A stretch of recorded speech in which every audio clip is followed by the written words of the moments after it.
Mr. Speaker, it is a privilege of the highest order to return to the People's House where my public service career began 24 years ago. As a freshman House member, I served on the committee to escort Governor Tom Ridge. Today, I serve as the chairman of the committee to escort Governor Tom Wolf.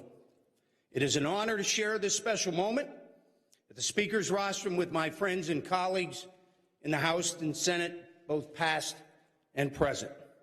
Mr. President, Mr. Speaker, members of the General Assembly, as the chair of the committee to escort the governor, I wish to report that His Excellency, the governor, is present and is prepared to address this joint session.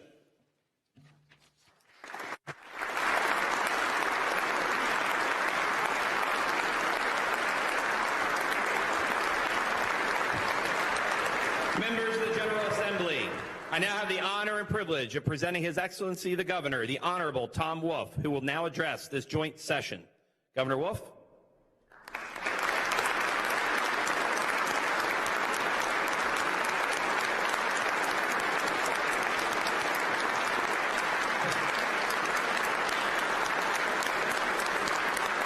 Governor, welcome.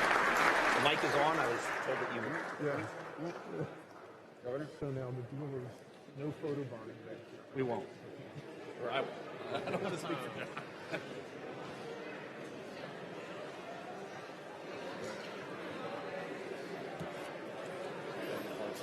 So, Speaker Cutler, President Corman, Lieutenant Governor Fetterman, Leader Ward, Leader Costa, Leader Benninghoff, Leader McClinton, members of the General Assembly, invited guests, friends, family, especially Frances, my wife. Thank you.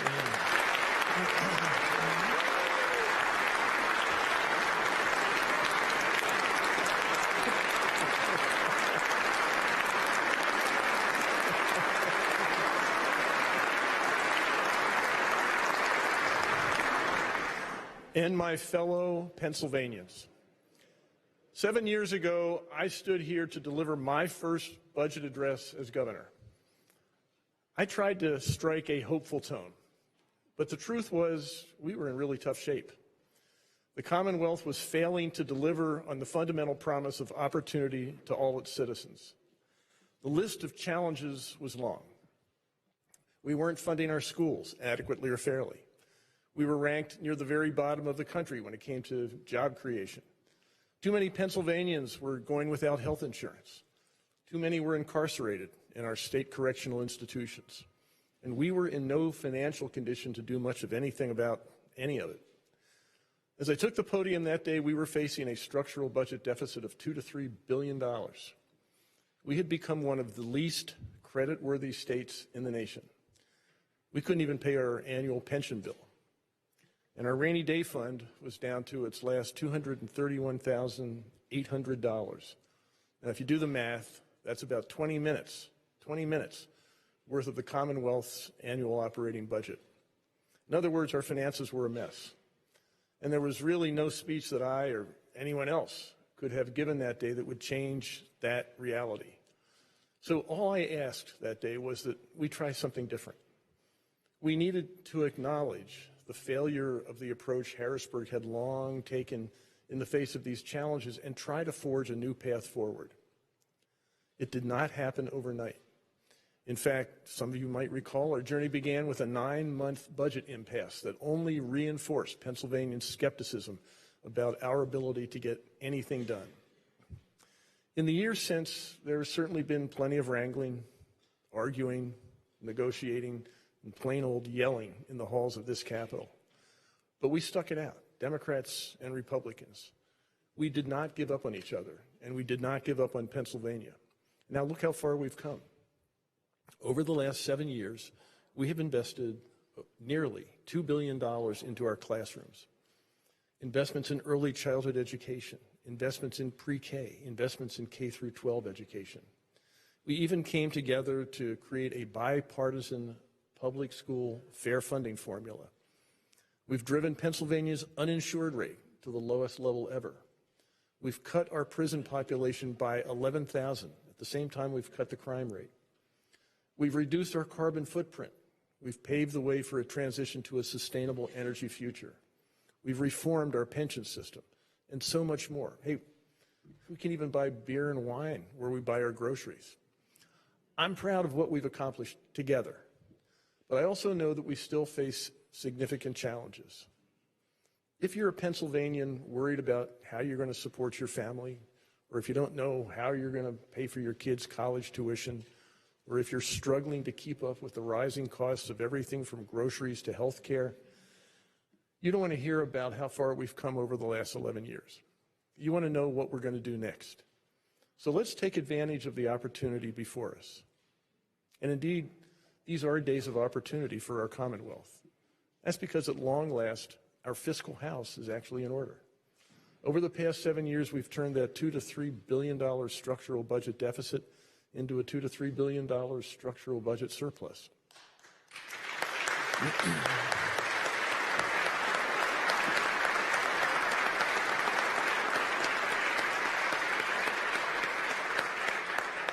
We've built our rainy day fund to more than $2.8 billion, and that's more than 12,000 times what it was when I took office, and that's the highest it's ever been. We're no longer digging out of a hole. We're ready to build, and this year's budget does exactly that, making new investments that will build a stronger and brighter future for Pennsylvania families. Let's take a moment to be clear about how we got here. We did not achieve our sound financial position by raising taxes. In fact, we eliminated the capital stock and franchise tax entirely. We got here actually instead by paying our bills. And when I say that, I'm not just talking about taking personal responsibility. I'm talking about the fact that we took fiscal responsibility. I'm talking about the fact that we all collectively took personal responsibility for addressing the challenges instead of passing them off to someone else. Let me give you an example. For years, we used all sorts of creative ways to avoid fully paying our pension bill. Anybody remember collars? But we were merely postponing the inevitable, and in the process, raising the ultimate cost of fulfilling our obligations. It didn't happen overnight, but we finally took responsibility. Democrats and Republicans came together and decided that we were going to start paying our bill in full, even if that meant overhauling our system to bring it into line with reasonable employee retirement expectations. For all the innovative policies we've introduced and debated here in Harrisburg over the years, the last 7 years especially, the most radical thing we've done is simply live up to our commitments. But there's still one big commitment left unfulfilled. The fair funding formula was created by a bipartisan commission chaired by 2 Republican legislators, and it represents a long overdue step toward achieving equal opportunity in our Commonwealth. It promises that a child's chance to thrive will not be determined by their zip code.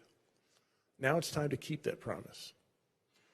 This is one of those cans that would be really easy to kick down the road.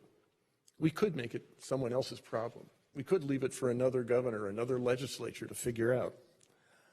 But we know better. We know that putting off the inevitable is not solving the problem. The truth is, the longer we go without paying this bill, the more it's going to end up costing us. Refusing to fund education equitably simply does not save us money. It just means we wind up spending more on other things, social services, remedial programs, even prisons.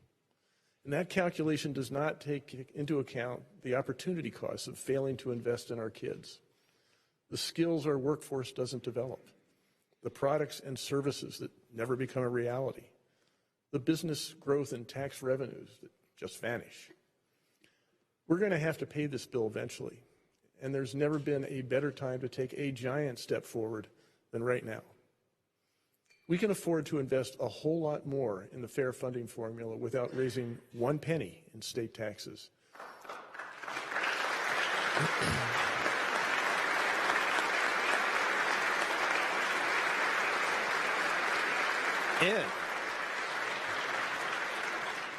And we can afford to do that without asking any school district anywhere in Pennsylvania to sacrifice 1 penny in state funding. Let's not waste this opportunity. Let's not force our successors in public office, not to mention our kids and grandkids, to pay the price for our failure to act. Last year, we made a historic investment in our schools. This year, we have an opportunity to build on that momentum and make a generational difference for students all across the Commonwealth. Speaking of paying our bills, we should also make this the year we make it a little easier for Pennsylvania families to pay theirs. Most states across the nation have a higher minimum wage than Pennsylvania. In fact, on January 1st this year, minimum wage workers in neighboring states of Ohio, Delaware, Maryland, New Jersey, and New York all got a raise.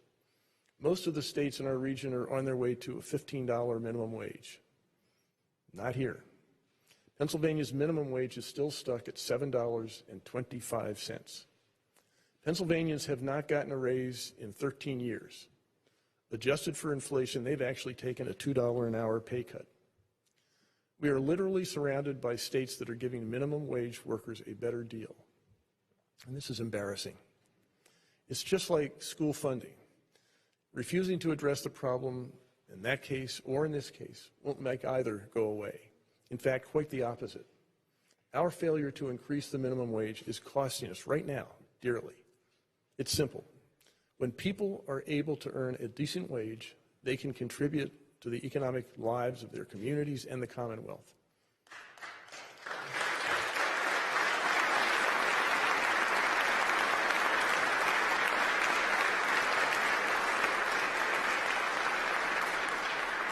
On the other hand, when they work full-time, but still don't earn enough to pay for bare necessities like food, shelter, clothing, and heat, taxpayers end up footing the bill. It's not complicated, and it isn't abstract either. If we adopted, for example, Senator Tartaglione and Representative Kim's plan to raise our minimum wage, the economic benefit to our Commonwealth would amount to over $77 million in the very first year. And that includes not only increased revenues, but also savings from state benefits programs, because when more Pennsylvanians get paid fairly, reliance on public benefits goes down. It's time to do the right thing. It's time to do the smart thing. It's time to raise our minimum wage.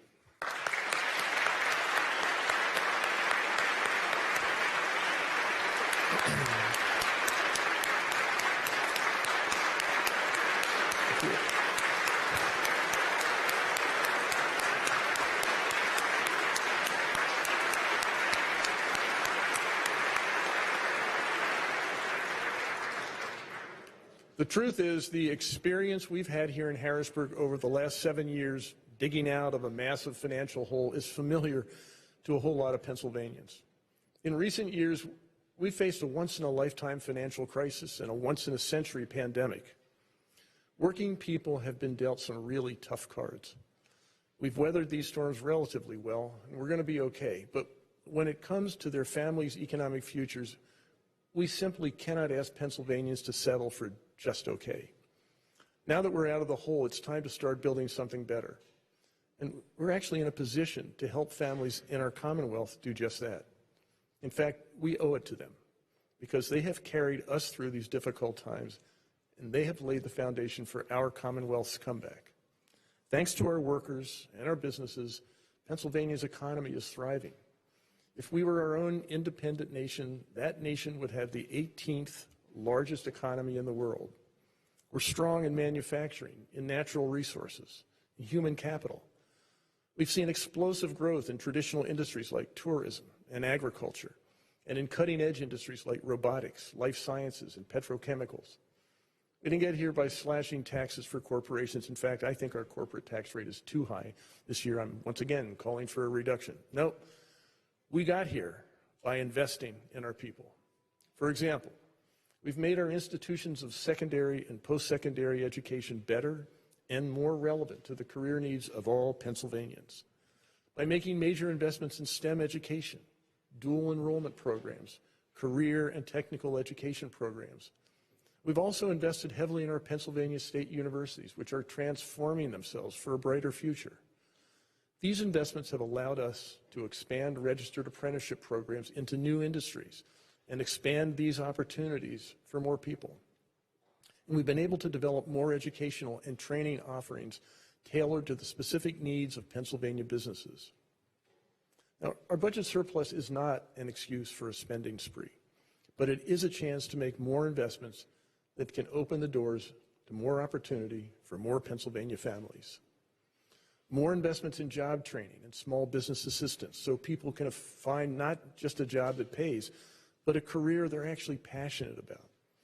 More investments in clean energy and infrastructure so we can lay the foundation for another generation of economic success. More investments in health care so that we can fight the opioid epidemic and improve mental health. We're no longer near the bottom in job creation, but a job is just the beginning of what people need, of what people want, of what people expect. We can do so much more for the people of Pennsylvania, and we can do it without raising taxes 1 penny.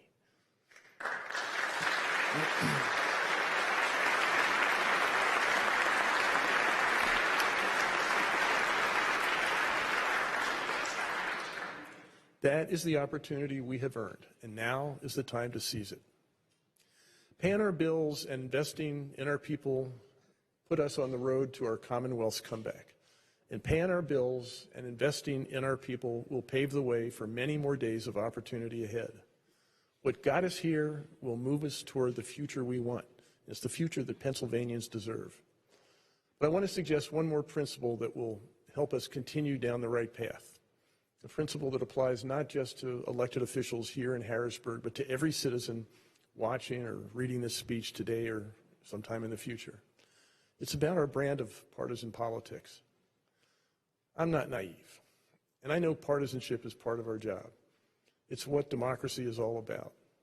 People disagree, people argue, and we move on with policies that have actually been made better by all that arguing and disagreeing. I know that as soon as I'm done here, folks are going to run out into the hallway and take shots at the pieces of my budget they don't like, and that's fine. That's fine. Because a lot of those same people have brought some really good ideas to the table. And some of those good ideas are already part of my proposal. I may not get everything I want in this budget. That's okay too.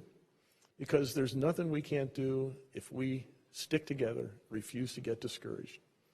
In our political system, the future belongs to the coalition builders and the consensus seekers.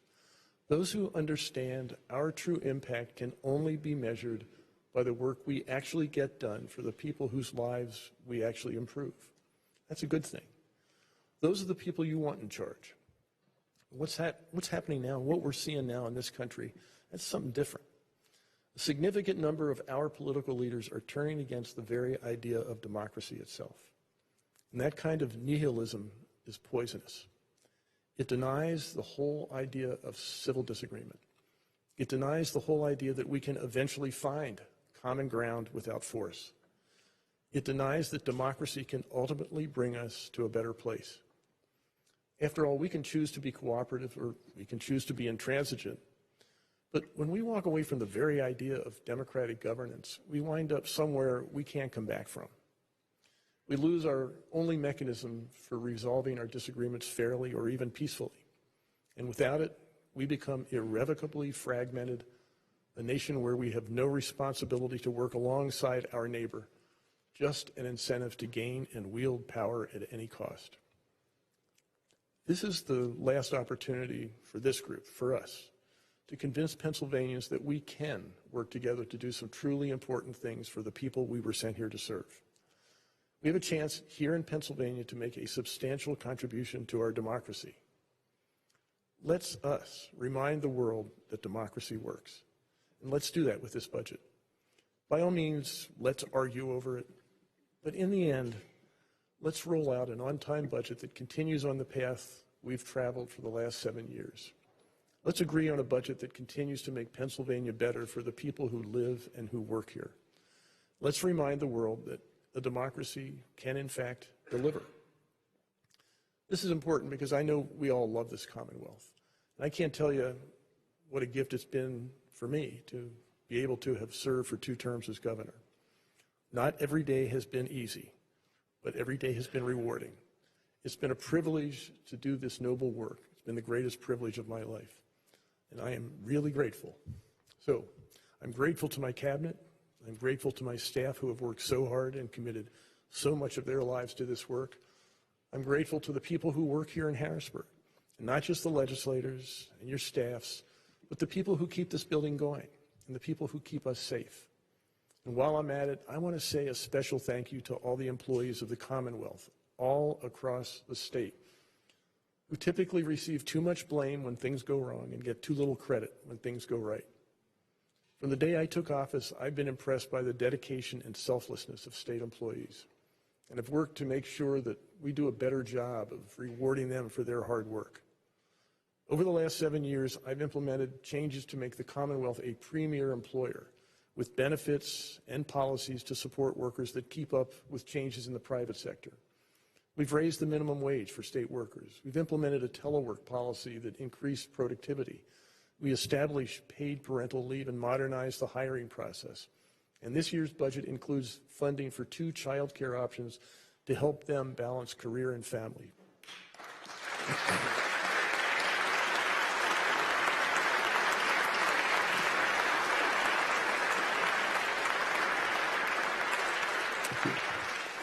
We've taken big steps toward making Pennsylvania a model employer for one simple reason. We are blessed to have model employees. I also want to thank my family, who have been my source of strength and wisdom and joy. This has been their service too, and it's been lengthy and it's been hard. I have grandkids now that I didn't have when I was first sworn in, and I can't wait to spend more time with them. I'm especially excited to spend more time with Francis.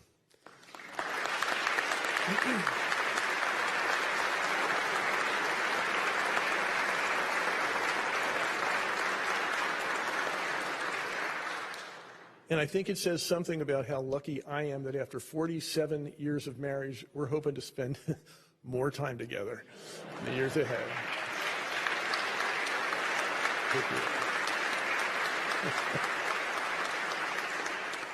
Frances didn't sign up for this. When I proposed to her in that subway station 47 years ago to ask her to marry me, I did not know that our journey would ultimately lead to public office. And she's not the only one who thought that. But she's not only come along on this journey with me, but she's encouraged me every step of the way. She's made me a better public servant and a better person. She's the love of my life. She's my best friend, and she has been an incredible First Lady.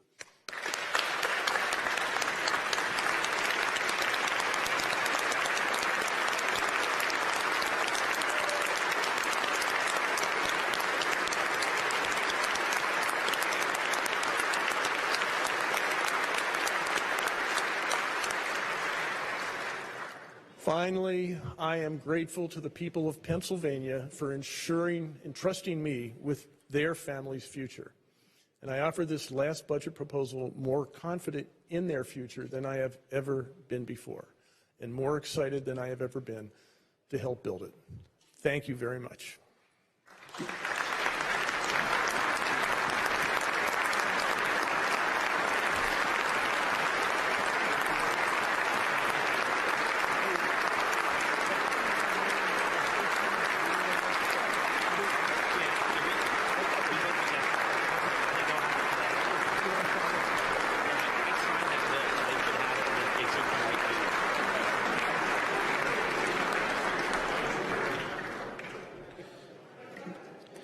Chair asks the members of the House to please remain seated for just a minute while the members of the Senate leave the hall of the House.